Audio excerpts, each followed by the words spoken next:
Hello everyone, a very good morning to all of you. Welcome to my platform. Today is 22nd May 2025 and on this day I am going to discuss the most important editorials and also important news that are published in the Hindu newspaper. So here is the Booker Prize, Maoist kills, etc. that will be discussed in details in today's class. So let's start the discussion. First of all, I will start from the front page of the newspaper where we can see that here is the first news, that is Heart Lamp Glows story collection wins the Booker Prize for Banu and Deepa. So it is related with the International Booker Prize and from one of the most important southern state of the country, that is Karnataka. A Kannada writer, also the lawyer and activist, Banu Mustaq, aged 77 years, she won the International Booker Prize for her book Heart Lamp. Now, Heart Lamp, it is a book that collects 12 short stories and it is based on the socio-economic conditions of the Indian Muslims particularly, and this book was translated by Deepa Bhasti. So here Banu and the Deepa, they were the recipient of the International Booker Prize for the year of 2025. এরপর আমাদের যেটা দেখতে হবে, এই যে বইটা এবং যে টপিকের ওপর Banu Mushtaq won the Booker prize, সেই টপিকটা হচ্ছে মেনলি কর্ণাটকের হাসান যে এরিয়া, হাসান ডিস্ট্রিক্ট, সেখানের যে মুসলিম উইমেন্সদের যে প্রবলেমস, তাদের যে রেজিলিয়েন্স এবং সেই জায়গা থেকে দাঁড়িয়ে তাদের পার্টিকুলার প্যাট্রিয়ার্কাল সোসাইটিতে how they are facing different kind of problems and what is their pain and sufferings, তার উপর কিন্তু ন্যারেশন, এবং সেই জায়গা থেকেই এই বইটিকে চুজ করা হয়েছে for the international Booker prize. Next very important portion বা নিউজ যেটা হচ্ছে top Maoist leader among 27 killed in the Chhattisgarh.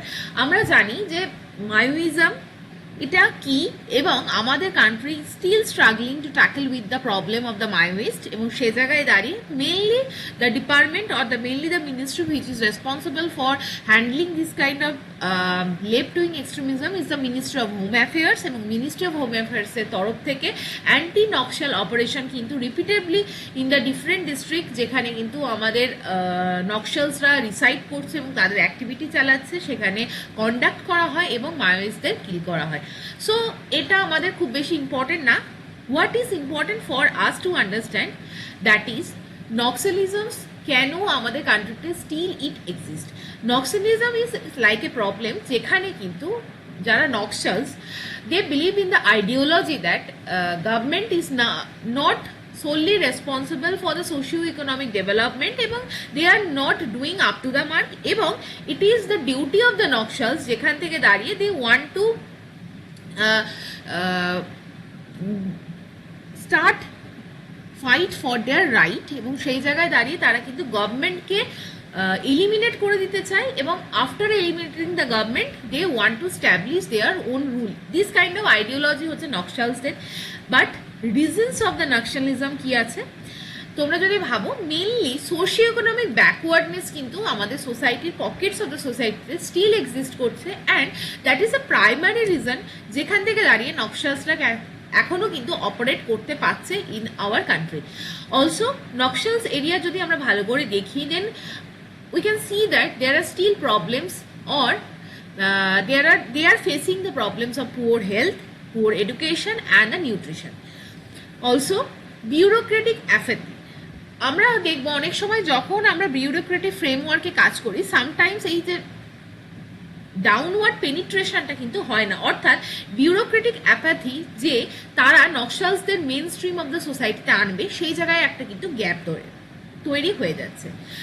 এরপর আমরা যদি ইন্ডিয়ান ম্যাপ ভালো করে দেখি, তাহলে আমরা দেখব this are the main areas যেখানে কিন্তু নক্সালস বা এই left wing extremism still exist. This are the parts of Bastar district, Chhattisgarh, Madhya Pradesh, some parts of the Telangana, Andhra Pradesh and Odisha.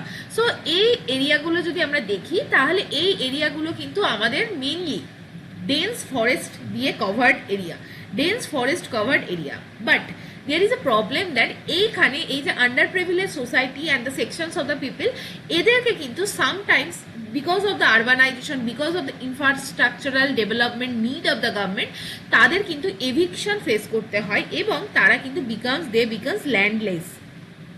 So এটা আরেকটা primary cause of the existence of the nationalism, that is the Jal Jangal Jamin conflict. Another major conflict, that is the unemployment. They are not getting the proper kind of salary and the remuneration in the form of secure job and employment opportunities, যার জন্য তারা কিন্তু decades of sufferings face করে social and economic, যার জন্য তারা কিন্তু এই যে নাক্সালিজম আইডিয়া এবং গান হাতে তুলে নেয়। Gender gap and the lack in the infrastructure, this are the problems যেখান থেকে দাঁড়িয়ে আমাদের কান্ট্রিতে কিন্তু নকশালস এক্সিস্ট করছে। নাও এই যে আমি দেখিয়েছি ম্যাপে মেইনলি ইস্টার্ন ঘাটের যে corridor and parts of the Chhattisgarh, Madhya Pradesh, Telangana, this are the districts যেখানে হচ্ছে which can be considered as the extremist hotspot in our country. But what are the important way forwards or the possible way forwards এখান দিয়ে দাঁড়িয়ে আমরা এই কান্ট্রিতে, এই developing country like ইন্ডিয়াতে নাক্সালসের লাইক প্রবলেমকে এলিমিনেট করতে পারবো। সো এটার জন্য আমাদের মিনিস্ট্রি অফ হোম অ্যাফেয়ার্সের 2017 একটা গাইডলাইন এক্সিস্ট করে and that guideline tells us about a সমাধান as a solution to tackle or to curb the problems like Naxals. Samadhan stands for SAMADHAA. S stands for smart leadership. We need the smart leadership. A stands for aggressive strategy.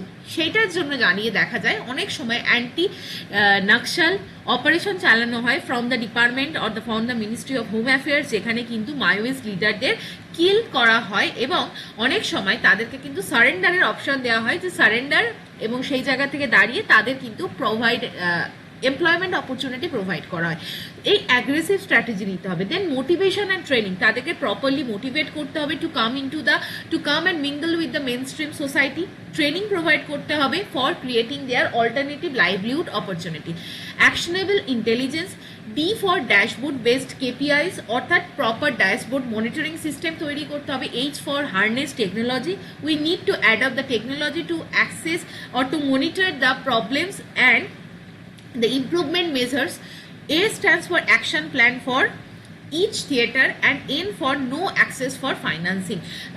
তাদের হাতে এই যারা নাক্সালস activity চালায় তাদের হাতে যেন finance না পৌঁছায় সেই জায়গাতেও কিন্তু একটা আমাদের সতর্কতা বা স্টেপস নিতে হবে। So this is the basic guidelines যেটা মিনিস্ট্রি অফ হোম অ্যাফেয়ার্সের তরফ থেকে প্রোভাইড করা হয় in the fighting of the left wing extremism.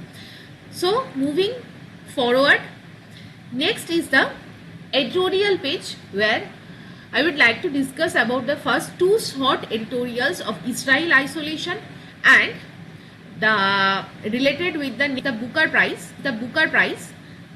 But before starting the editorial related with the Israel's current attack on the Gaza Strip, I would like to see you the main geographic map of the Israel. আমরা যদি ভালো করে ম্যাপটা দেখি তাহলে দেখব this is the Israel.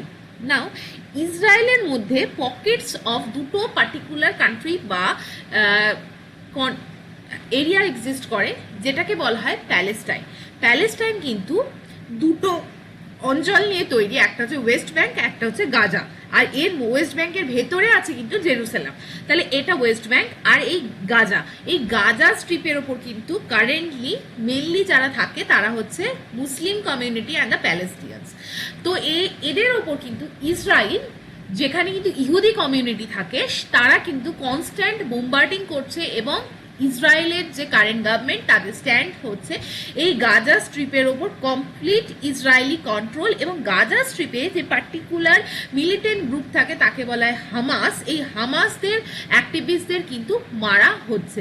Another thing is that Egypt, this is the Egypt, এবং ইজিপ্টের Sinai peninsula once it was a part of the Israel, এবং ইসরায়েল সেটাকে কিন্তু অ্যাকোয়ার করেছিল, but later because of the negotiation between the two country Egypt return back the Sinai Peninsula to Israel returned back the Sinai Peninsula to Egypt. Another is the Jordan, this is the Jordan, and Syria. সিরিয়াও হচ্ছে একটা important neighbouring country of the Israel, এবং আমরা যদি দেখি সিরিয়ার একটা important হাইটসের নাম হচ্ছে গোলান হাইটস, যেটা কিন্তু is the part of the Israel, যেখানে কিন্তু ইসরায়েল তার দাবদাপা বা তার আধিপত্য বিস্তার করে রেখেছে। Another country is the Lebanon, this is the. এরপর আমরা কিন্তু এডিটোরিয়ালসটা ডিসকাস করব যে what is written in the Israel. ইসরায়েলের যে current government Netanyahu must not be allowed to get away with the mass murder. Recently joint statements এসছে from the country like Canada, France, United Kingdom, এবং সেই জায়গায় দাঁড়িয়ে even European union তারা কিন্তু ইসরায়েলকে বা ইসরায়েলি গভর্নমেন্টকে আইসোলেট করার দিকে যাচ্ছে because of the brutal campaign over the Gaza strip. Israel কিন্তু continuously after the ending of the ceasefire agreement from March 18 প্রায় 3000 রেসিডেন্টকে কিন্তু মারা হয়েছে in the enclave of the Gaza, সেটা কিন্তু গাজার হেলথ মিনিস্ট্রি থেকে ইনফর্ম করা হয়েছে। ইসরায়েল যেটা করছে সেখানে কিন্তু ইসরায়েল কমপ্লিটলি চোক করে দিচ্ছে সাহায্য এবং হিউম্যানিটেরিয়ান সাপ্লাই, অর্থাৎ Israel choke hold on the aid and the humanitarian supplies has pushed thousands to the brink of starvation, অর্থাৎ গাজাতে যে মানুষরা আছে তারা almost they are suffering or they are at the brink of starvation, তারা almost খেতে পাচ্ছে না। এই জায়গায় দাঁড়িয়ে কিন্তু even in United State of America তারাও কিন্তু মানে এই ঘটনাটাকে রেফার করেছে, এবং তারা অ্যাকসেপ্ট করেছে yes it is happening in the Gaza street because of the massive kind of brutal activity যেটা ইসরায়েল করে চলেছে। নাও এখানে কিন্তু ইসরায়েল গভর্নমেন্ট কিন্তু স্টিল বলেছে যে আমাদের টার্গেট কিন্তু আছে হামাস অপারেশনকে গাজা এরিয়া থেকে এলিমিনেট করার জন্য, এবং সেখানে Israel is trying to retake full military control over the Gaza strip, যেটা কিন্তু 2005-এর পর থেকে কিছুটা হলেও সেই কন্ট্রোলটা ইসরায়েল হারিয়েছিল। এরপর কানাডা, ইউকে এরা কিন্তু প্লেস দ্য ফুল সাপোর্ট, যারা ইসরায়েলকে বলেছিল ফুল সাপোর্ট করব প্রিভিয়াসলি, তারাও কিন্তু এখন ইসরায়েলকে বলছে যে দিস কাইন্ড অফ অ্যাক্টিভিটি এটা এখন আর টলারেবল ন। এই যে human suffering in the Gaza is now intolerable. Constantly Israel escalation করছে বোম্বার্ডমেন্ট এবং ডিসপ্রপোর্শনেট রেসপন্স করছে টুয়ার্ডস দ্য প্যালেস্টিনিয়ানস, এবং তাদের কিন্তু থ্রেটেন করা হচ্ছে যাতে কিন্তু তারা এই প্লেসগুলোকে এভিক্ট করে দেয় এবং এই স্ট্রিপকে খালি করে দেয়। তো এই জায়গায় দাঁড়িয়ে ইসরায়েল এবং Palestine conflict is a very big conflict, এবং সেটা কিন্তু the conflict has been going on, এবং সেখানে ইউনাইটেড নেশন কনফারেন্সেও কিন্তু এর ডিসকাশন রিপিটেডলি হয়েছে। এরপর যেখানটা বলা হয়েছে যে লাস্ট পোর্শন, যে এইখানে এই যে ইন্টারন্যাশনাল কমিউনিটি এটা একটা টাইম টু স্পিক আপ, যাতে কিন্তু ইসরায়েল কিন্তু আর না ভাবতে পারে for the further aggression and for further moving towards the genocide. So this is what is written in the newspaper. Last আর একটা জায়গা বলা হয়েছে অলরেডি এটা গাজা স্ট্রিপ, এবং সেখানে 2 মিলিয়ন পিপল কিন্তু রিসাইড করে, এবং সেখানে কিন্তু ইসরায়েল আবার বলা হয়েছে ইনসিস্টেন্ট বোম্বার্ডমেন্ট করছে, এবং main objective of such kind of brutal activity সেটা ইসরায়েল একদম ক্ল্যারিটি দিয়ে বলে দিয়েছে যে সেখানে কিন্তু wiping out of the Hamas. এবং এখান থেকে দাঁড়িয়ে এই যে অ্যাকশন ইসরায়েল নিচ্ছে, দিস ইজ এক মিনিট সরি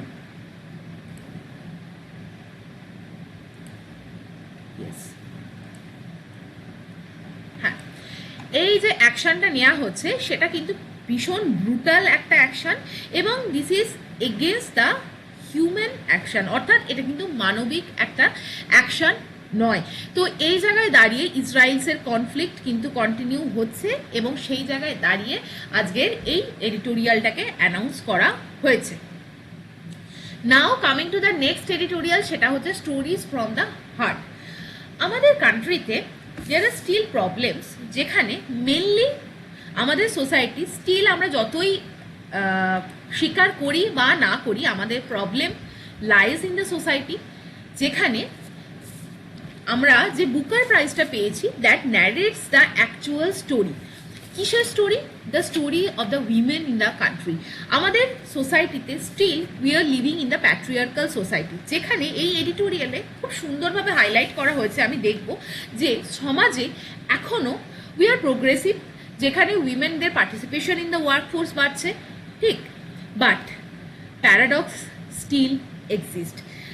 এখনও আমাদের সোসাইটিতে ওয়ার্কিং উইমেন যেমন বাড়ছে কনস্ট্যান্টলি, বাট সোসাইটির পকেটসে এখনও ডিমান্ড করা হয় যেখানে উইমেনরা they will show the unquestionable obedience. This is the word যেটা কিন্তু অথর, যিনি ম্যান বুকার প্রাইজ পেলেন হার্ট ল্যাম্পের জন্য, তিনি তার স্পিচে বলেছেন যে পার্টিকুলারলি মুসলিম কমিউনিটির উইমেনদের কর্ণাটকে যে প্রবলেমগুলো ফেস করতে হয়, be it the social problem, be it the economic problem, but the most যে ডিপ্রেসিং প্রবলেম, যেখান থেকে সিরিয়াস কাইন্ড অফ ইস্যু যেটা আসছে সোসাইটি থেকে, সেটা হচ্ছে society expects the unquestionable obedience, এবং তারা সব কিছু মেনে নেবে এবং সব কিছুর এগেনস্টের পরেও কোনো প্রতিবাদ জানাবে না এবং কোনো প্রোটেস্ট করবে না। This kind of obedience the society six from the women. এটার উপর আজকের এডিটোরিয়ালটা লেখা হয়েছে। তো আমরা যদি দেখি, স্টোরিজ ফ্রম দ্য হার্ট এবং Banu's Booker will help regional language gain the global recognition. এখানে কি বলা হয়েছে যে marginalised have come to the fore with the Banu Mustaq winning the International Booker Prize for 2025. আমরা 2025 সালে যদি বুকার প্রাইজ দেখি, সেই জায়গায় দাঁড়িয়ে মার্জিনালাইজ সেকশনের যে প্রবলেম সেটা কিন্তু আবার সোসাইটির ফোর ফ্রন্টে এসছে। এবং এখানে দাঁড়িয়ে আমরা যদি দেখি, দীপা ভাস্তি তিনি কিন্তু ওভারঅল টিউসডে নাইটে লন্ডনে হার্ট ল্যাম্পের জন্য বুকার প্রাইজ দুজনে পেয়েছেন। এবং এটা একটা খুব first time in the history যেখানে বুকার প্রাইজ দেওয়া হয়েছে কালেকশন অফ শর্ট স্টোরিজকে। সেটাও কিন্তু একটা মানে one of the first time in the history. Next যেটাকে বলা হচ্ছে breaching wall, breaking ceiling and enduring angry outburst, Mushtaq chronicles the lives of Muslim women and their anxiety. তাহলে এই বইটার মাধ্যমে মুসলিম উইমেন্সদের যে অ্যাংজাইটি, তাদের যে তারা দিনের পর দিন, ইয়ার্স আফটার ইয়ার্স যে suppression of their individual rights সেটা নিয়ে বাস করেন, সেই জায়গাটায় কিন্তু তাদের ন্যারেশন দেওয়া হয়েছে। তার এই ন্যারেশনের থেকে, তার এই স্টোরি থেকে আমরা জানতে পারি যে আমাদের society is filled with clueless husband, তারা জানে না কি করতে হবে। Children who are like monkey without trail, অর্থাৎ চিলড্রেনরা এমন, they are likely to takes the responsibility of their family, এবং ক্লুলেস হাজব্যান্ড যেখানে কিন্তু একজন উইম্যানকে জাস্ট ছেড়ে দেওয়া হয় in the society for their survival. এবং সেই জায়গায় দাঁড়িয়ে grandmother, muscular brother and the maulvis, কীভাবে এদের দ্বারা উইমেনরা সাফার করছে, সেই যে ওয়ান্ডারফুল ন্যারেশন সেই বইটার মাধ্যমে কিন্তু তোলা হচ্ছে। এই যে ন্যারেটিভ প্রাইমারিলি কিন্তু উইমেন সেন্ট্রিক, এবং সেখানে দেখানো হয়েছে how religious, society, political demands, politics demand করছে unquestionable evidence from them, and in doing so সেটা করার সময় inflict inhuman cruelty upon them. She writes the, মানে তিনি কিন্তু খুব হিউমারাস ওয়েতে, খুব হাসির ব্যঙ্গাত্মক ওয়েতে এই ন্যারেশনটা লিখেছেন। এবং সেখানে দেখানো হয়েছে women are often struggling to stay afloat with their backs against the wall, অর্থাৎ তাদের দেয়ালে পিঠ থেকে যায়, তখনও তাদের কিন্তু অনেক সময় স্ট্রাগল করতে হয় যে কোন জায়গাটা ইজ দ্য বর্ডার লাইন, যেখান থেকে তাদের কিন্তু মুখ খুলতে হবে। এই জায়গাটা কিন্তু সেই জায়গায় তিনি ন্যারেট করেছেন। এবং আরও একটা জায়গা কিন্তু ন্যারেট করা হয়েছে যে Mustaq harped on the power of words to create a world where every voice is heard, every story matters and every person belongs. অর্থাৎ তার স্টোরি, তার লেখনী শক্তি তুলে ধরেছে সেই যে আনহার্ড স্টোরিগুলোকে। Now the next important part is that তিনি কোন বইটা লিখেছিলেন, কোন ল্যাঙ্গুয়েজ চুজ করেছিলেন, তিনি কিন্তু একটা very regional language Kannada choose করেছিলেন। তোমরা আমাকে কমেন্ট করে জানাবে Kannada is the official language of the Karnataka, what is the official language of the Goa. এটা আমাকে এরপর যে এডিটোরিয়ালের পোর্শনটা লেখা হয়েছে দ্যাট ইজ দ্যাট তার ল্যাঙ্গুয়েজ কিন্তু এই যে কান্নাডা ল্যাঙ্গুয়েজ তিনি লিখেছেন সেটা কিন্তু সেই ল্যাঙ্গুয়েজ কিন্তু ইনহেরিট করে legacy of cosmic wonder and earthly wisdom. এবং সেই যে ল্যাঙ্গুয়েজ এটাই কিন্তু বারবার বোঝাচ্ছে যে আমাদের India is a regional languages, এবং সেইখানে এই যে এই ধরনের ল্যাঙ্গুয়েজে কোনো স্টোরি লিখেও যে ইন্টারন্যাশনাল বুকার প্রাইজ পাওয়া যায় সেটা কিন্তু তিনি দেখিয়ে দিয়েছেন। নেক্সট লাস্ট পোর্শনে বলা হয়েছে যে Mustaq said that literature remains one of the last sacred space where we can live inside each other's minds, if only for a few pages. It is the only place that can embrace stories from unheard corners and translation that defy borders. So this is all. Now the second editorial and the third editorial of this day, that is the development without savaging the urban biodiversity. I will also smallly discuss the overfishing problem, the threat to the ocean health and the livelihood, and the last editorial that I will going to be discuss সেটা হচ্ছে এই পোর্শনটা India Pakistan tension, যেটা কিন্তু আমাদের western বর্ডারকে economically আরও fragile করে দিচ্ছে। So starting with the editorial overfishing, সেই জায়গায় দাঁড়িয়ে অ্যাকচুয়ালি ওভারফিশিং প্রবলেমটা কি হচ্ছে আমরা জানি আমরা এমন একটা কান্ট্রিতে এক্সিস্ট করি যার হচ্ছে একটা হিউজ কোস্টাল লাইন আছে, এবং one side we have the Bay of Bengal, another side we have Arabian Sea, and we have the vast stretch of Indian Ocean all across the peninsular India. তো সেই জায়গায় দাঁড়িয়ে ইন্ডিয়ার মেরিন ফিশিং কমিউনিটি বা sector, সেখানে কিন্তু almost 3 to 4 million tonnes আমাদের capturing capacity আছে। আমরা কিন্তু 3 থেকে 4 মিলিয়ন টনস ফিশিং করে থাকি, এবং সেই জায়গায় দাঁড়িয়ে এই ফিগার কিন্তু আমাদের সিগনিফাই করে যে আমরা কিন্তু একটা আমাদের ফিশিং যে ক্যাপাসিটি তার ম্যাক্সিমাম পোটেনশিয়ালে পৌঁছে গেছি। ইয়েট বলা হচ্ছে সেখানে কিন্তু huge inequality still exist. Small scale যারা ফিশার্স তারা কিন্তু আমাদের 90% পপুলেশন অফ দ্য ফিশিং কমিউনিটিকে রিপ্রেজেন্ট করে, কিন্তু তারা কিন্তু যে মাছটা তোলে সেটা কিন্তু 10% অফ দ্য ভলিউম, অর্থাৎ 90% ফিশার্স অ্যাকুমুলেট করছে 10% fish. On the other hand 90% of the remaining যে ফিশের প্রোডাকশন হচ্ছে সেই যে জায়গাটা সেটা কিন্তু যারা huge long mechanized trawler use করে, ভালো হাই কোয়ালিটি নেট ইউজ করে, তাদের কাছে চলে যাচ্ছে, এবং সেই কমিউনিটির পার্সেন্ট হচ্ছে 10%। তাহলে বোঝা গেল যে কোথায় ডিসপ্যারিটিটা এক্সিস্ট করছে।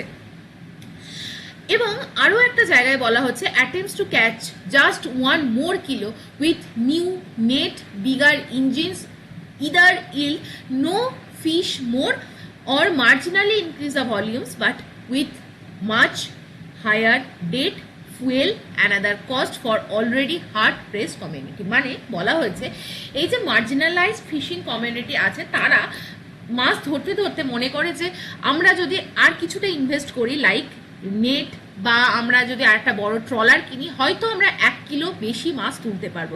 এই যে আশা সেটা কিন্তু তাদেরকে অ্যাকচুয়ালি দেখা যায় বাস্তবে তারা হয়তো বিয়ারলি কোনো এক্সট্রা প্রোডাকশন বা ফিশ তুলতে পারছে, বাট তাদের সঙ্গে যেটা হয়ে যাচ্ছে সেটা হচ্ছে তারা হায়ার ডেট ট্র্যাপে ফেসে যাচ্ছে, অর্থাৎ তাদের হিউজ ঋণ হয়ে যাচ্ছে, ফুয়েল কস্ট আছে, এবং সেই জায়গায় দাঁড়িয়ে কিন্তু হার্ড প্রেসড কমিউনিটিতে একটা কিন্তু রিয়েলিটি তারা ফেস করছে। So this is the thing. এবং লাস্ট বলা হচ্ছে ইন্ডিয়ার যে মাল্টি স্পিসিস আছে এবং সেখানে যে আমাদের বায়োডাইভার্সিটি প্রেজেন্ট আছে সেই জায়গায় দাঁড়িয়ে আমাদের এই যে ব্রটন ট্রলারিং হচ্ছে বা এই যে ফিশিং কমিউনিটির এক্সেসিভ এক্সট্রাকশনের যে টেন্ডেন্সি আসছে সেটা কিন্তু আমাদের মেরিন ইকোসিস্টেমকে কমপ্লিটলি ড্যামেজ করে দিচ্ছে। এই যে ইনডিসক্রিমিনেট ইউজ অফ ট্রলিং সেটা কিন্তু আমাদের দেখা যাচ্ছে যে ড্যামেজ করছে মেরিন বায়োডাইভার্সিটিকে, রিফ ওশিয়ানিক কমিউনিটিকে আন্ডারমাইন করছে, এবং আন্ডারমাইন করছে কি ফুড ওয়েব, এবং ইরোড করছে যে foundation of the future catches. এখানে দেখা যাচ্ছে বিভিন্ন ধরনের আনাদার যে ফিশ স্পিসিস আছে লাইক সার্ডিন, এগুলো কিন্তু আস্তে আস্তে আস্তে আস্তে আমাদের এক্সটিংক্ট হয়ে যাচ্ছে। নেক্সট বাকি এখানে খুব বেশি ইম্পর্টেন্ট না, বাকি যে জায়গাটা নিয়ে এখানে ডিসকাশন করা হয়েছে what is needed at the time, সেখানে বলা হয়েছে এই যে ফিশিং কমিউনিটিরা এক্সট্র্যাক্ট করছে মেরিন বায়োডাইভার্সিটিকে বা এক্সেসিভ যে মাছ তুলে নেওয়া হচ্ছে, সেই জায়গায় দাঁড়িয়ে কিন্তু marine biodiversity is hampering properly what we need at the time, that is proper policy যেখানে central government needs to optimize vessel license, infrastructure grants and fisher দের সাবসিডি প্রোভাইড করতে হবে। নাও রিয়েল টাইম রিপোর্টিং দরকার এবং fisher cooperative village counselling should be empowered as co-managers of the local marine protected area breeding sanctuaries and the urban and rural consumers. Now we stand the crossroads. বলা হচ্ছে climate driven storms, coastal erosion, market volatility already আমাদের যে entire যে coast line সেগুলোকে কিন্তু threaten করছে, plus 3000+ fishing ভিলেজকে কিন্তু hamper করছে। Along with that we have the problem of poverty, এখানে আমাদের we have the problem of erosion around the marine biodiversity. এছাড়া আমাদের কিন্তু মেনটেন করতে হবে একটা সাস্টেনেবল ফিশ মানে ইল্ড। যদি প্রপার একটা ফিশ প্রোডাকশন না হয় তাহলে কিন্তু আমরা মিলিয়ন্সকে ফিট করতে পারবো না, তাহলে আমাদের প্রপার একটা হারমোনাইজেশন দরকার। সেই জায়গায় দাঁড়িয়ে আমাদের কমিউনিটি লেড একটা পলিসি শিফট দরকার, যেখানে কিন্তু we must do this not just for our food and livelihood but for our ecological resilience, equitable prosperity of the generations to come. এটা হচ্ছে এন্টায়ার থিং আমি শর্টলি ডিসকাস করলাম। Next editorial, এটা তোমরা নিজেদের মতো করে ইট ইজ ইউর টাস্ক, তোমরা রিড করবে, আমাদের পিডিএফটা টেলিগ্রাম থেকে ডাউনলোড করে এটা রিড করবে, because it is written in a very lucid English language, you can easily understand what is written in the editorial. But আমি যেটা বলে দিচ্ছি যে এখানে কি বিষয় নিয়ে ডিসকাস করা আছে।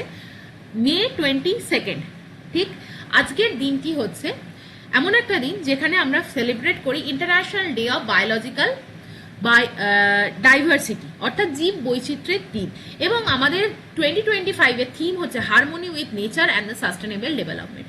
সেই জায়গায় দাঁড়িয়ে আমরা র্যাপিডলি মুভিং করছি কিন্তু টুয়ার্ডস দ্য আরবানাইজেশন, এবং সেই জায়গায় দাঁড়িয়ে আরবান যে পকেটস আমাদের এন্টায়ার গ্লোবের, সেই জায়গায় কিন্তু আমাদের প্রবলেম আসছে কি আমরা আরবান প্রপার ম্যানেজমেন্ট করতে পারছি না, এবং সেখানে কিন্তু sustainable development, biodiversity, greenery, proper urban planning কিন্তু হচ্ছে না। সেই জায়গায় দাঁড়িয়ে গ্রিন এবং ব্লু স্পেস তৈরি করার দায়বদ্ধতা বর্তায়, এবং সেই জায়গা থেকে দাঁড়িয়ে হিউম্যান সেটেলমেন্টকে সেফ, রেজিলিয়েন্ট এবং সাস্টেনেবল তৈরি করার জন্য আমাদের এন্টায়ার সিটিগুলোকে how we can make them green, সেই নিয়ে কিন্তু আজকের এই ডিসকাশন। প্রথমত আমরা যদি সিটিগুলোতে গ্রিন অ্যান্ড ব্লু স্পেস তৈরি করতে পারি তার একটা কিন্তু প্রপার হেলথ বেনিফিট আছে, ইকোনমিক বেনিফিট আছে, এছাড়া সেই জায়গায় সেই বেনিফিটটা কিন্তু এন্টায়ার ইকোলজিকে কানেক্ট করবে, এবং এন্টায়ার যে গ্রিন স্পেসগুলো সেগুলো কিন্তু serve the multi dimensional perspective. That's why আমাদের দরকার সিটি বায়োডাইভার্সিটি ইন্ডেক্স, যেখানে কিন্তু প্রপার আমরা কিন্তু চ্যানেলাইজ করতে পারবো যে আমরা কিভাবে এই আরবান ডেভেলপমেন্টকে সাস্টেনেবল করতে পারবো এবং আরবান এরিয়াগুলোকে রেজিলিয়েন্ট করতে পারবো টু সাপোর্ট দ্য বায়োডাইভার্সিটি। সেখানে দাঁড়িয়ে কি করতে হবে, enabling the environment local biodiversity could be augmented while undertaking plantation in the cities। আমরা জানি এরকম ধরো বিভিন্ন ফ্লোর ওয়াইজ আমরা প্ল্যান্টেশন করতে পারি, যেটাকে বলা হয় যে 3-storied ন্যাচারাল ফরেস্ট, অর্থাৎ স্টোর ওয়াইজ কিন্তু আমরা ফরেস্টেশন করতে পারি। মিয়াওয়াকি ফরেস্ট তোমরা একটা সার্চ করতে দেখতে পারো, it is a wonderful planning for urban forestation. Miyawaki forest, এটা একটা জাপানিজ কনসেপ্ট অফ ফরেস্টেশন, সেটা তোমরা ইউজ করতে পারো। এই জিনিসগুলোর ওপর ডেভেলপ করা হয়েছে। এছাড়া আমরা ওয়াটার বডিগুলোকে, যেগুলো আমাদের সিটির মধ্যে যে ওয়াটার বডি আছে সেগুলোকে কনজার্ভ করতে পারি, কারণ বর্তমানে বিভিন্ন যে আরবান ওয়াটার বডিগুলো আছে সেগুলোকে ডাম্প করে দেওয়া হয় with the garbage and Suez pollution. সেগুলোকে ক্লিন করা, প্রপারকে সেগুলোকে অগমেন্ট করা, রিভাইটালাইজ করা, সেগুলোও কিন্তু করলে আস্তে আস্তে আমরা গ্রিনার আরবান সিটিসের দিকে মুভ করতে পারবো।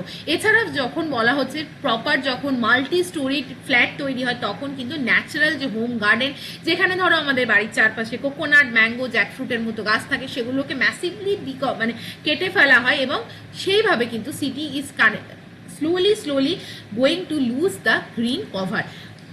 নাও লাস্ট যে পোর্শনটা বলা হয়েছে যে আমরা অলরেডি দেখেছি তেলেঙ্গানায় কাঞ্চা গাছিবৌলির মতো এভিডেন্স, যেখানে কিন্তু সুপ্রিম কোর্ট ইন্টারভেন করেছে, মাস ডিস্ট্রাকশন অফ দ্য ফরেস্টকে হল্ট করা হয়েছে। ইট ইজ এ গুড স্টেপ এবং সেই জায়গায় দাঁড়িয়ে গ্রিনারি এবং যখন ডিস্ট্রয় হচ্ছে, আমরা যখন ওয়াটার বডিকে পলিউট করছি, সেইখানে কিন্তু what is needed, that is the complete city management to protect the biodiversity. আমি জাস্ট থিমটা বলে দিলাম, but in details one by one line to line read করিনি, এটা তোমাদের টাস্ক থাকবে নিজেদের মতো করে পড়ে নেওয়া। জাস্ট আমরা লাস্ট এডিটোরিয়ালে আজকে চলে আসবো। সেখানে দাঁড়িয়ে দেখা যাচ্ছে যে এই যে ইন্ডিয়া পাকিস্তান টেনশন, শুধুমাত্র এটা আজকের ঘটনা না, এটা কয়েক বর্ষ ধরে চলে আসছে বা কয়েক ইয়ার্স ধরে চলে আসছে। তার ফলে ওয়েস্টার্ন বর্ডার ডিস্ট্রিক্টগুলো কিন্তু সাফার করছে। আমরা যদি এই ডায়াগ্রামটা দেখি চার্ট 1-এ, তাহলে দেখবো দিস ইজ দ্য পোর্শন, এই যে রেড এরিয়া, এগুলো হচ্ছে পভার্টি। এই সমস্ত এরিয়াগুলো হিউজ পার্সেন্টেজ অফ এরিয়া, তারা কিন্তু they are not able to come out of the poverty line এবং huge districts of the Jammu Kashmir union territory, Punjab, Rajasthan, এখানে কিন্তু পভার্টি ডিক্লাইন হচ্ছে না, still they are suffering from the vicious cycle of the poverty, except western district like Gujarat কিন্তু আমরা দেখবো it is a very economically developed state, be it the front of poverty, be it the front of import export or manufacturing, সেখানে কিন্তু Gujarat sign করছে। But except Gujarat, আমরা যদি রাজস্থান, পাঞ্জাব, জম্মু কাশ্মীর, লাদাখ এখানের ডিস্ট্রিক্টগুলোকে দেখি, তাহলে আমরা দেখব because of the problems and the Indo পাক টেনশন, সেখানে কিন্তু ডিসরাপশন হচ্ছে in the complete economic activity. এরপরে যে জায়গাটা দেখা গেছে, এই জায়গাটার জন্য আমরা জানি আমাদের North Eastern state is facing the problem of the Chinese aggressive policy. সেইখানে দাঁড়িয়ে মেঘালয়, অরুণাচল প্রদেশ, আসাম, মণিপুর, মেঘালয়, সিকিম, ত্রিপুরা, ওয়েস্ট বেঙ্গল, সেখানেও কিন্তু দেখা যাচ্ছে দেখো huge percentage of the population they are still under the poverty.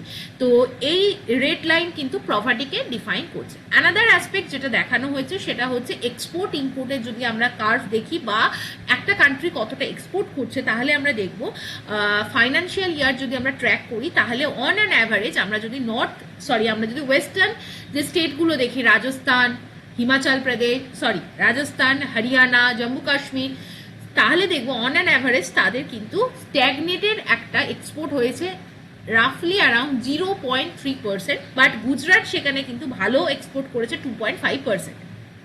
বাকিগুলো কিন্তু অলমোস্ট একটা স্ট্যাগনেন্ট গ্রোথ আছে। ইভেন নর্থ ইস্টার্ন যে স্টেটগুলো আছে সেখানেও কিন্তু growth or the export is very low এবং সেখানে প্রায় 0.3% কিন্তু এক্সপোর্ট হয়েছে। এবং যেহেতু আমাদের নর্থ ইস্টার্ন স্টেটগুলো আমাদের ল্যান্ড লক, সেখানে প্রপার ইনফ্রাস্ট্রাকচার নেই, কানেক্টিভিটি নেই এবং রিসেন্টলি বাংলাদেশ কিন্তু সেখানে ল্যান্ড পোর্ট রেস্ট্রিকশন করে দিয়েছে। That are the main primary causes, যেখানে দাঁড়িয়ে কিন্তু আমাদের North Eastern state are western কান্ট্রির ওয়েস্টার্ন বর্ডার, যেখানে কিন্তু ইন্ডিয়া পাকিস্তান বর্ডার আছে, তাদের কিন্তু প্রবলেম হচ্ছে ইনফ্রাস্ট্রাকচার, ইন্ডাস্ট্রিয়াল ডেভেলপমেন্ট, ম্যানুফ্যাকচারিং এর ফ্রন্টে। লাস্ট আমাদের বলা হয়েছে government programmes that target infrastructure এবং economic development in the border area have been a significant decline in the post pandemic. এবার পোস্ট প্যান্ডেমিক এরায় কিন্তু there are so many problems, যেখান থেকে দাঁড়িয়ে গভর্নমেন্ট কিন্তু ঠিকঠাকভাবে বর্ডার এরিয়াগুলোকে ডেভেলপমেন্ট করার প্ল্যানিং করতে পারেনি after the post pandemic timeline. সেখানে দাঁড়িয়ে western border state central fund যে রিলিজ করা হয় under the border area development programme, সেখানেও কিন্তু একটা ডিক্লাইন দেখা গেছে। এরপর যেটা লাস্ট বলা হয়েছে, এই পুরো অ্যাঙ্গেলটা নিয়ে এই এডিটোরিয়ালে ডিসকাশন করা হয়েছে। সো হোপফুলি তোমরা পুরো জায়গাটা বুঝতে পারলে। আজকের ডিসকাশন এই পর্যন্তই থাকলো। লাইক করো, শেয়ার করো, সাবস্ক্রাইব করো to my channel, Telegram join করো এবং টেলিগ্রাম থেকে অবভিয়াসলি পিডিএফ করে অ্যাটলিস্ট 1 এডিটোরিয়াল রিড করার চেষ্টা করো। কত মিনিট সময় লাগবে বলো? 15 থেকে 20 মিনিট তোমার সময় লাগবে একটা এডিটোরিয়াল রিড করতে, but it will help you tremendously in so many angle that 1 month তুমি যদি একটা পেপারকে কনস্ট্যান্টলি তোমার হ্যাবিট করে ফেলো যে reading newspaper is my habit, then তুমি নিজেই দেখতে পারবে যে তোমার এডুকেশনাল লেভেলে, not only in the educational level, তোমার আন্ডারস্ট্যান্ডিং লেভেলে কিন্তু অনেকটা চেঞ্জ এসছে। So with this note I am bringing this class to the end. Hopefully you like the session. Subscribe করো এবং thank you for watching. Have a nice day.